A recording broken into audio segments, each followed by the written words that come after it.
Good afternoon, everyone, and welcome to the first session for regulatory analytics. So, over the course of the next 8 hours, not just 8 hours today, obviously, 8 hours over an 8-day period, we'll be taking a look at what is meant by regulatory analytics. All right, what all are we talking about here? What all are we going to be covering here? Right, so that is what our primary focus is going to be. We'll try to understand what what is regulatory compliance, why is it important. All right, all those things we'll cover. We'll also spend a lot of time discussing, obviously the requirement of regulatory analytics. We'll be looking at practical implementation of machine learning and artificial intelligence within this scope. All right, so let's uh, let's start. Let's start by understanding what is meant by regulatory analytics. Now, for that, we have to understand the need of regulations. Why do we need these regulations? Like, what is the requirement? Are they doing anything important for us? Are they covering anything important? Now, regulations, as defined, like regulatory refers to some sort of organization that is responsible for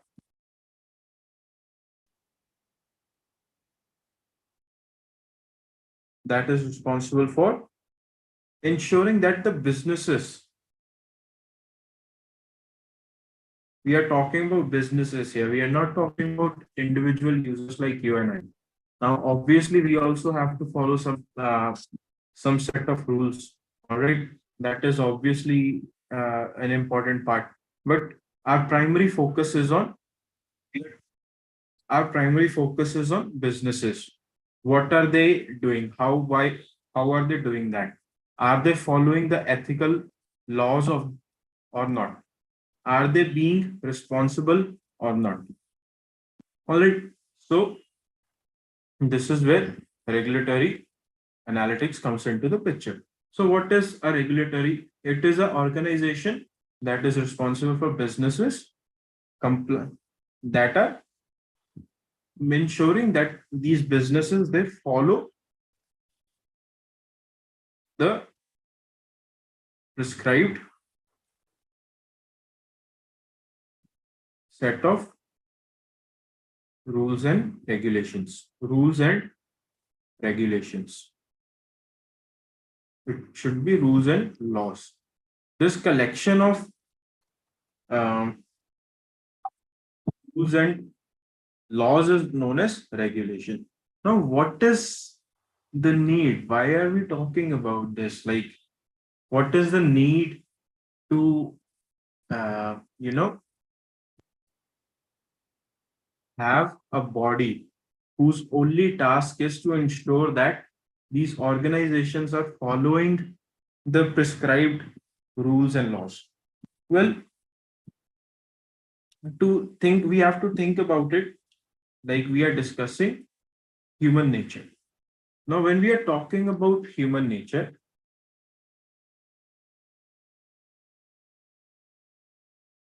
we are talking about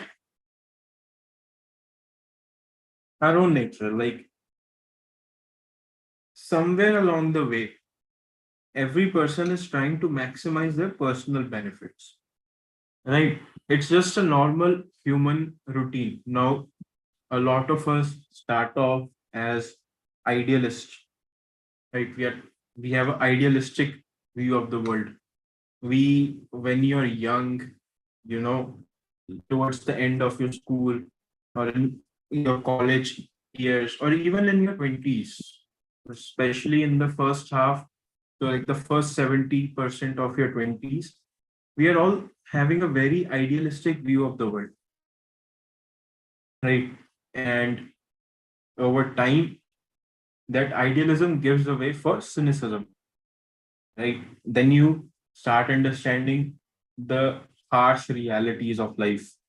Then you start understanding the, responsibilities. You start having to take responsibilities other than your own responsibility, other than your own personal responsibility. So when you get into that situation, that is where cynicism comes into the picture, right? A person who was very selfless would now be a lot more selfish, right? The same thing is happening within these businesses, these corporations. We are talking about the multi national corporations here, are in MNCs, right? These organizations, they are following that selfish approach, that selfish, cynical approach at a much grander scale. And their decisions are affecting more than just a few handful of people. Their decisions are affecting not just the people, it can be affecting the environment, right? So, this is where the importance of these regulatory bodies comes into the picture. Okay, so we have to, ensure that whatever we want is fine, but we have to put a stop somewhere. All right. And in order to put that stop on these multi-billion companies, we've created regulations. All right. And if you think about it from the point of view of where we stand is as a species, as a society, as a collective society, we are heading towards a very dangerous path. If you think about it in terms of the core problems that are affecting our society at the moment, I'm talking about you know hunger.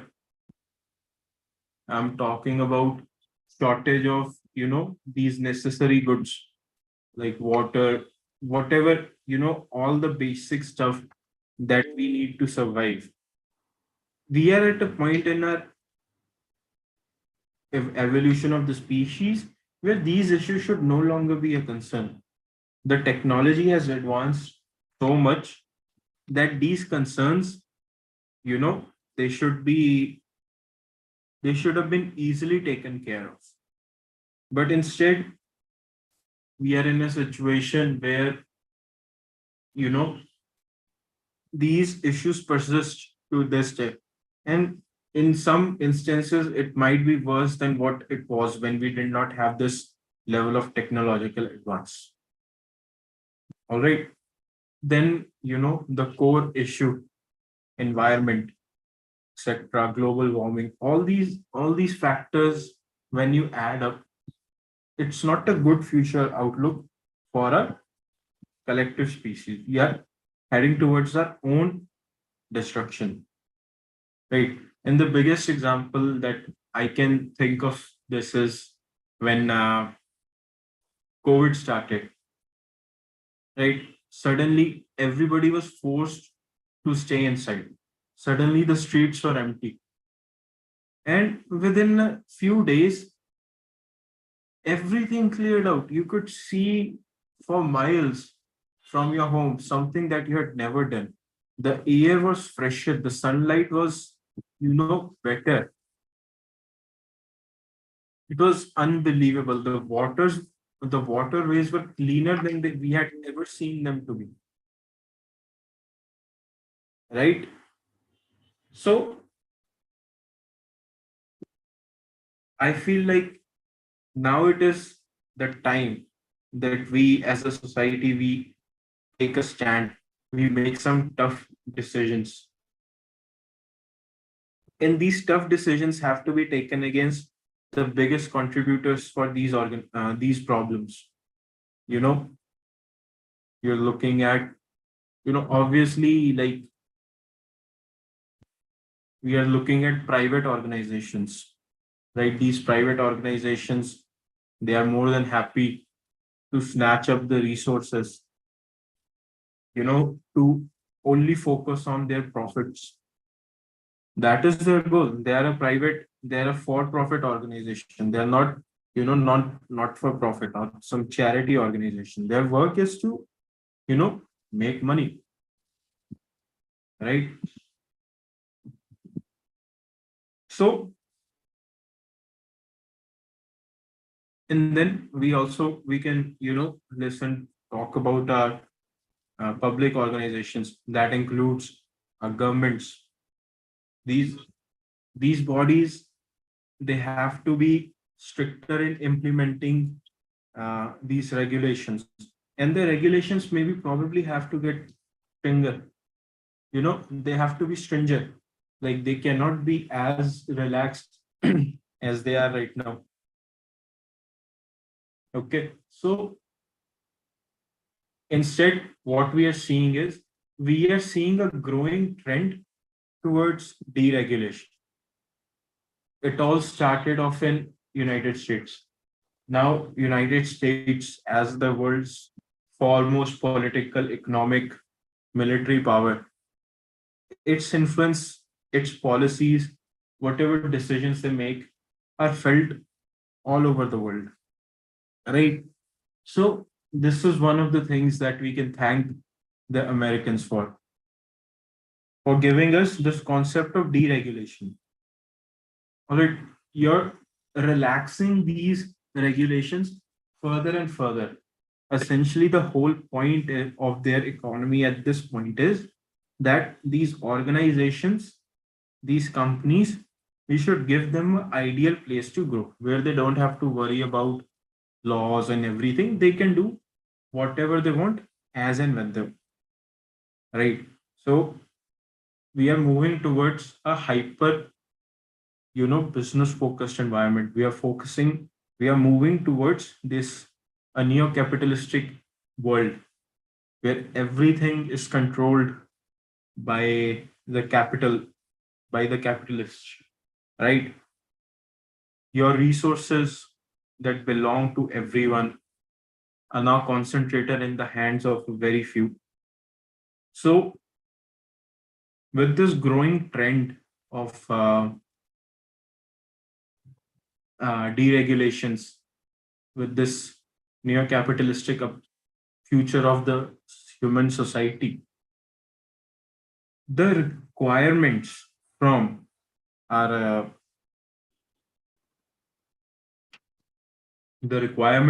regulatory bodies, like the bodies that are responsible for environmental protection or that are responsible for basic resources like water, food, the basic things that humans need to survive. These bodies have to get stricter in their application of the existing framework of regulations. Whatever this framework be it very, very strict, be it, very, very, how do you say it?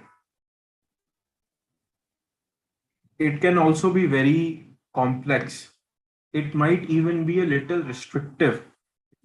It might not allow these businesses to grow as fast as they can potentially grow without these regulations. But think about it like this planet is our responsibility. We inherited this planet. We have to think about what shape we are going to leave it in, or what shape it is in currently, because we are the ones who have to live here. We are the ones who have to suffer for our action, or in some scenarios, our inaction, right? We can think about the regional boundaries, the cultural boundaries, the nationalistic boundaries that we put ourselves in. And that is again another one of those things. This is our tribal nature. These things we cannot really, you know, change from our psyche unless we are changing the fundamental view, the fundamental existence of humans. But that is a different topic that um, we should probably not get into. But the whole point here is that looking at the present and the future, these regulatory bodies, these bodies whose job is the protection of our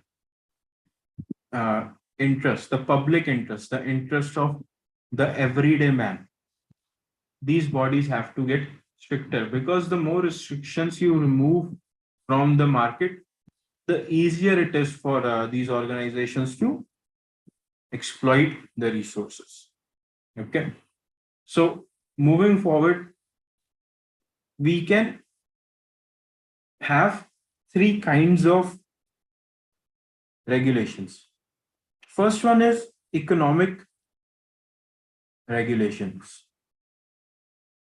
These basically deal with the economic side of the businesses. We are talking about how much freedom does an organization have when it comes to their business. What sort of limitations are there? Let's take an example of financial markets. Now, financial markets deal with everything that has to do something with our money being spent, right? We are talking about, you know, the interest rates.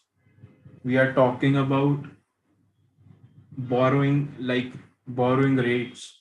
You're looking at, if you deposit in a savings account, what sort of interest you should be getting in that. So these are some examples. Similarly, we can talk about the fees that we are paying for these services. What are the limits for that fees? Can they charge any fees they want? Or is there some sort of limit that they have to follow? Right? This limit is also important. How much you can charge somebody for a specific service you're providing, or a bunch of services you're providing. All right. We are talking about businesses entering into different markets. Can we allow foreign businesses to enter our market in a newer industry that is still in its developing stage? Is it a good idea to do so? If it is a good idea to do so, how much freedom of, you know, how much freedom of business conducting they have within our system? Are we going to give them full freedom like we would give to a local organization? Okay. So there are so many restrictions. A restriction is trying to cover every aspect of a business. And here, if you look at the economic regulations, these regulations are focusing on all sorts of, you know, all sorts of economic related operations of an organization. How do we, you know, make sure that when an organization is conducting business, they are following within this basic set of requirements? All right. Now, these economic regulations are, what you can say, they are the biggest victim of these growing wave of neo-capitalistic deregulations. Okay. So, uh, this is economic regulations. Then we also have health safety, and environment. So these are the second set of restrictions. Now, um, here we are looking at a completely different side of a business or a corporate's operations. Now, obviously, these operations can change. These operations can be different, right? So,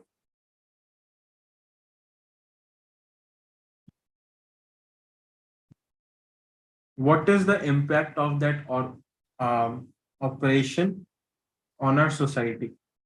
Let's talk about employment. Okay, a business comes into the picture. Now they are not facing as many economic regulations as they can. They are making more money than ever. Okay, that's fine. That is what they are here to do. Whether we disagree or agree with it, that is life. That is something that can happen, right? When they are employing people, are they following the proper standards? Are they making sure that whatever be the case, whatever may be the case, we are giving our employees their proper health and safety related working conditions? We know that these organizations, these corporates, not just at a very high level, at its core, you know, are full of exploitations. The employees are constantly being forced to do work that they are not interested to do. Where is the difference between work and life? Right? This is very important in, this would be very important in, understanding the personal psyche of a person. Like, is a person able to keep their work life separate from their personal life? Right? Is it overflowing? If it is overflowing, why is it overflowing? When we analyze that, we come to realize that maybe, people are being overworked. And then there is also the safety problem. If you're looking at industries like manufacturing industries, or you're looking at transportation industries, are these industries providing the workers with the kind of working environment that is safe for them? Are they safe and properly trained? If somebody is operating heavy machinery within a manufacturing business, are they following the correct safety measures? Is the organization following the correct safety measures when it comes to the operation of this machinery? Are they making sure that the machinery is only operated by trained people? Are they making sure that the working condition of this machinery is up to standard? If it is not up to standard, are they making sure that nobody is using this machine? Because at the end of the day, a machine that is not in good standards is going to be harmful for the employees. So these are some things that we have to keep in mind.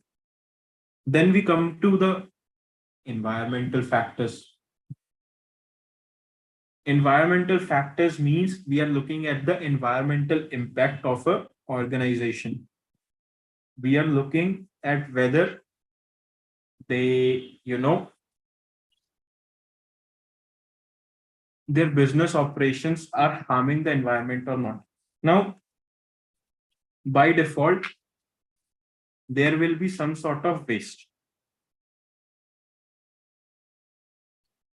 If you're talking about manufacturing industry, conversion of some raw material into some finished good, there is obviously going to be some sort of wastage. That is a given. That is to be expected, right? Um, so because of this, we have to come up with environmental regulations. Now, these regulations, they must meet the industrial standard.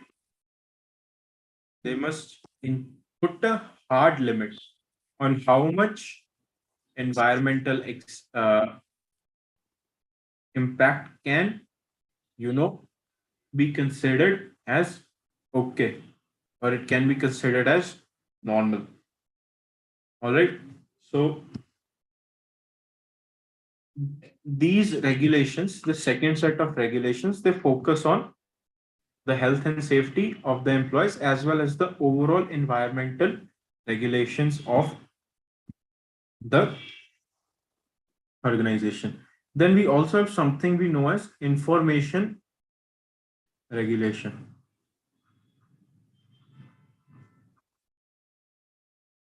Information regulation relates to the information, right?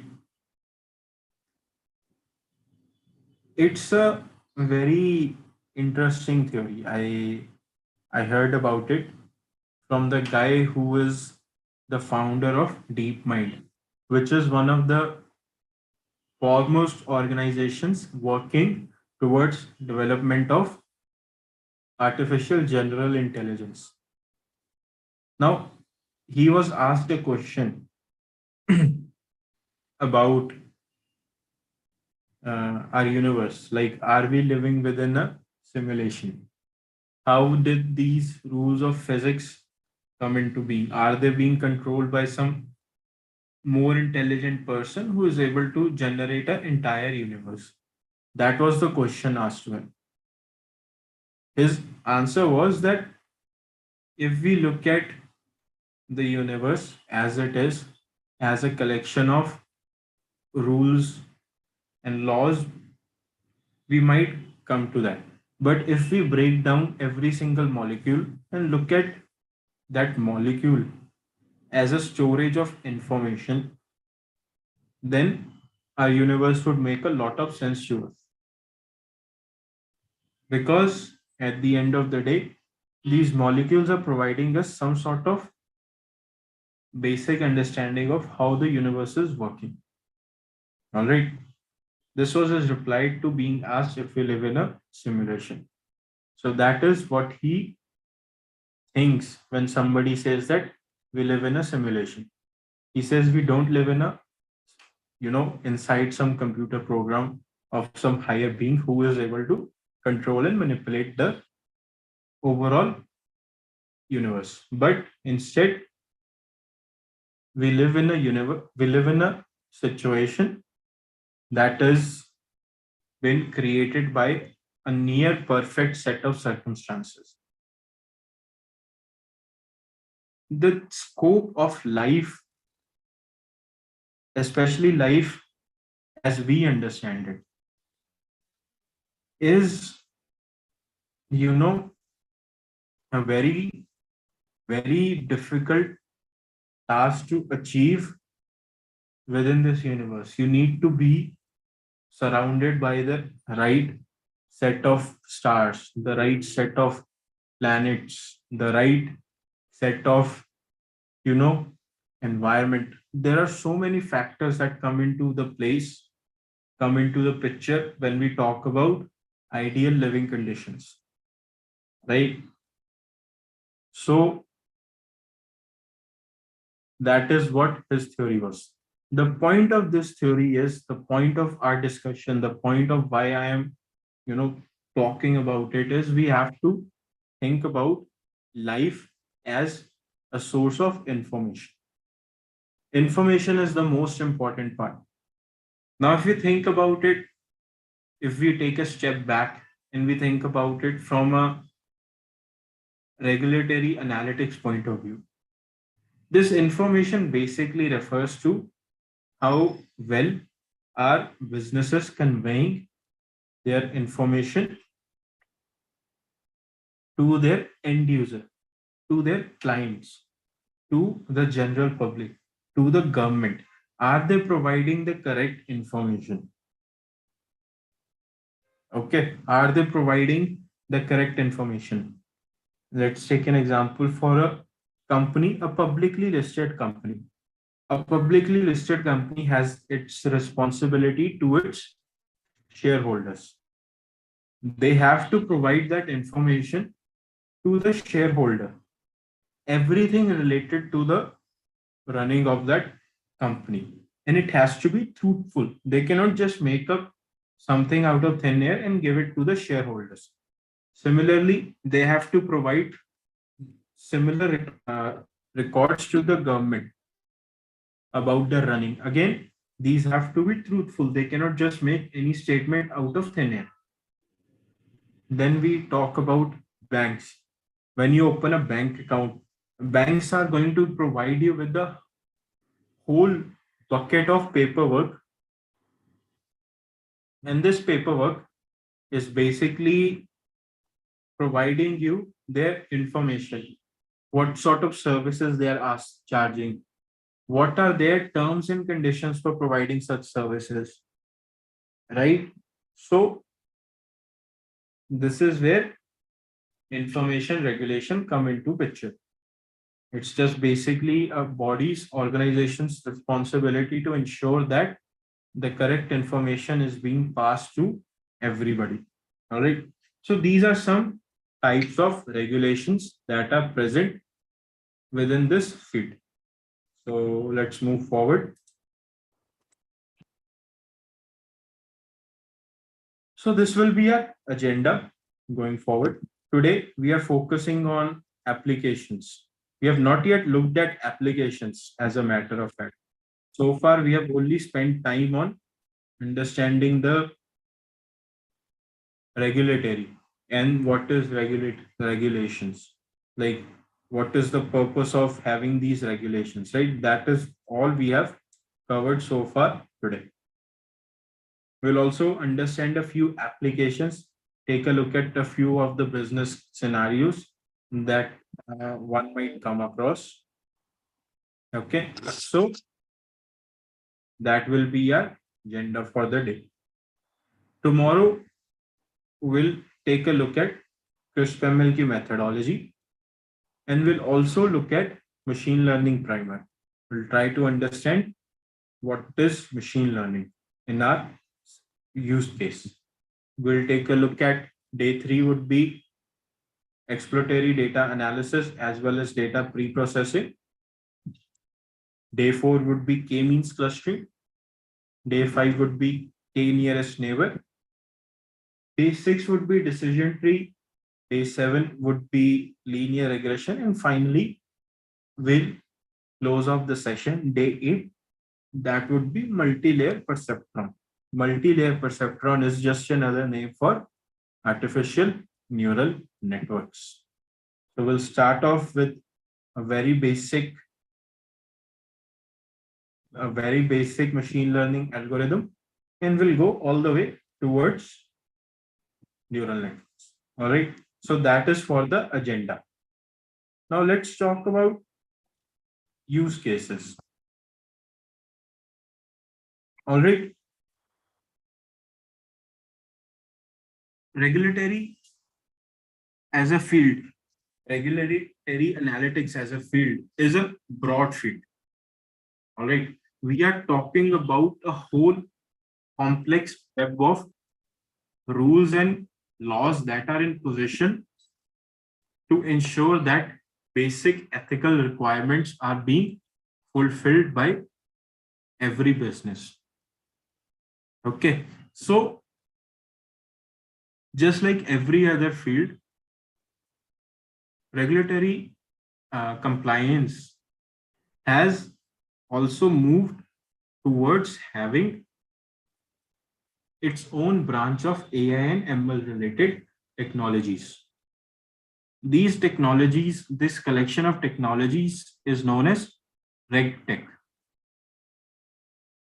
So RegTech is sometimes considered a part of fintech, but in my opinion, it is different because regulations don't just deal with the financial aspect of an organization.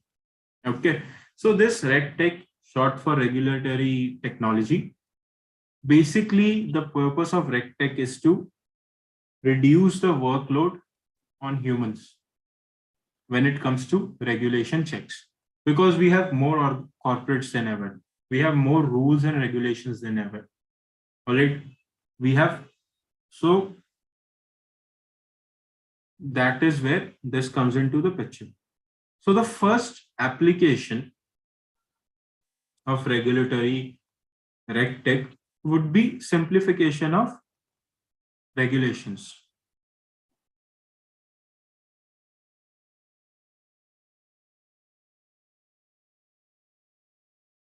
Now we'll look at what is meant by simplification of regulations from a business point of view. All right, regulatory documents, the rules and the laws are complex text-based documents, right? They are a set of complex laws with various bullet points providing more and more information on what organization should do or not.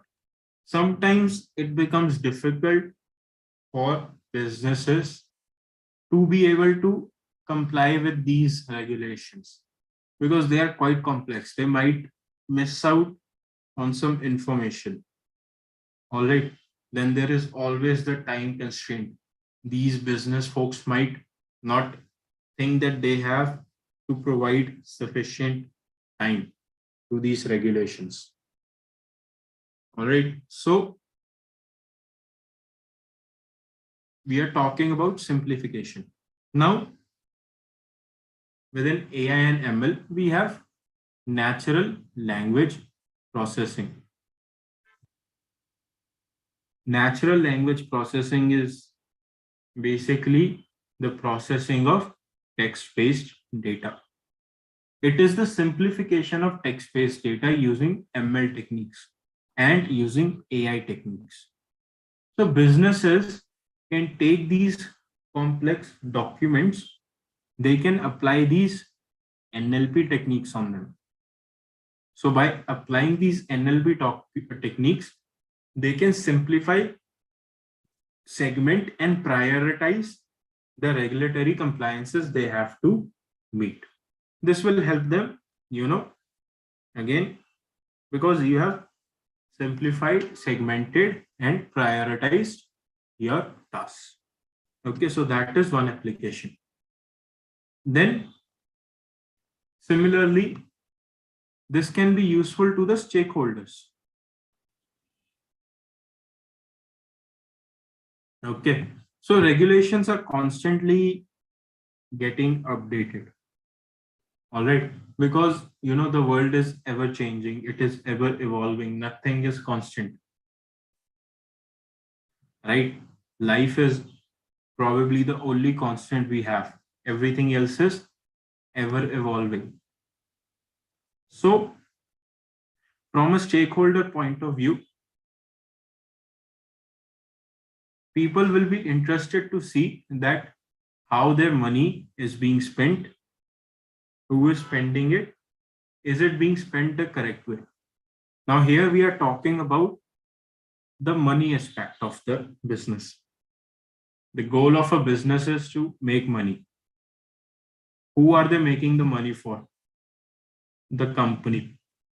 Who is the owner of the company? It will be some stakeholders, right? So these stakeholders are also responsibility of the company. These stakeholders also have to be provided with the information regarding the regulations and the compliances and even the issues of non-compliance.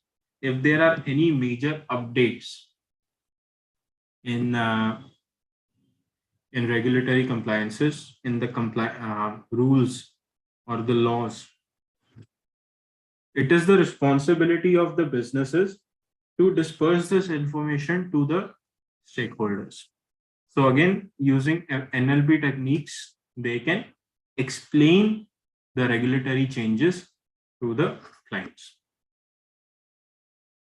And then we look at the point of adherence to regulations. Now, the regulatory bodies that are responsible for ensuring that these compliances are met, they perform auditing. They audit the operations of a business to try and see if these businesses are following the rules or not. All right. Now, we have a lot of data an organization is generating. This can be from their business operations. We are talking about communications. We are talking about internal emails, private text messages. All these things are there. So maybe it is easier for these regulatory bodies to now find non-compliance. But at the same time, it might be difficult for them to keep a track of all these different data sources. So in order to keep a track of these data sources, we can use AI and ML technologies. Okay. Similarly, you might have a situation where an organization knows that they have committed some sort of regulatory non-compliance. So in a situation like this, having AI and ML techniques that can sort through piles and piles of data and separate the junk data from the important data will be very helpful in quick identification. All right. Okay. They can also, this will help if you're planning to take any legal actions.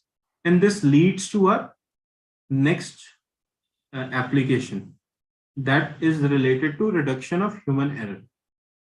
Now, of course, if you have tons and tons of paperwork to go through, humans cannot go through it fast, and they will always make some mistakes down the line.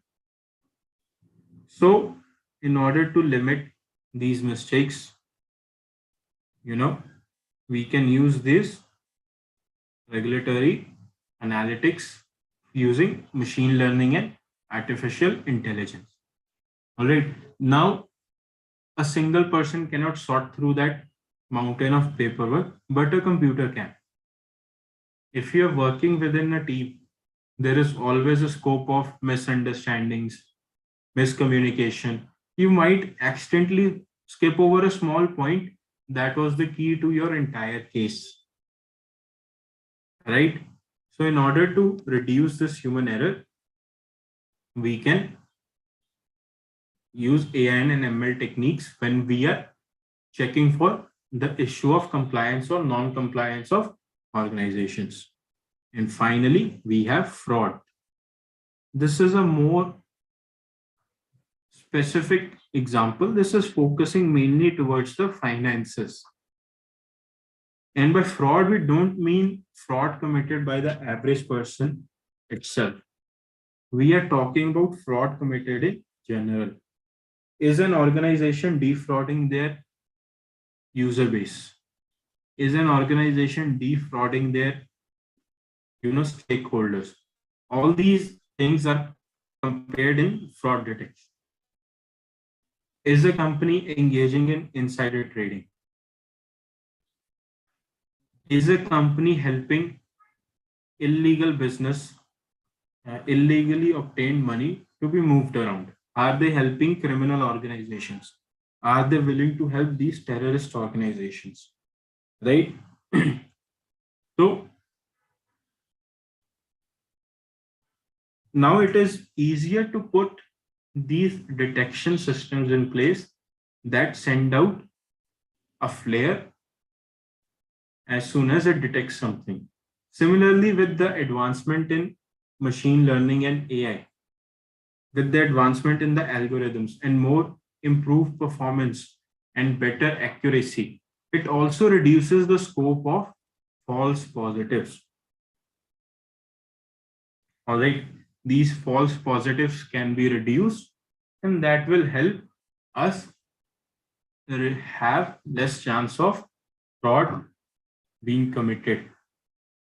Maybe it cannot, stop fraud being committed, but it can definitely help in catching people who commit fraud. So these are some applications of AI and ML.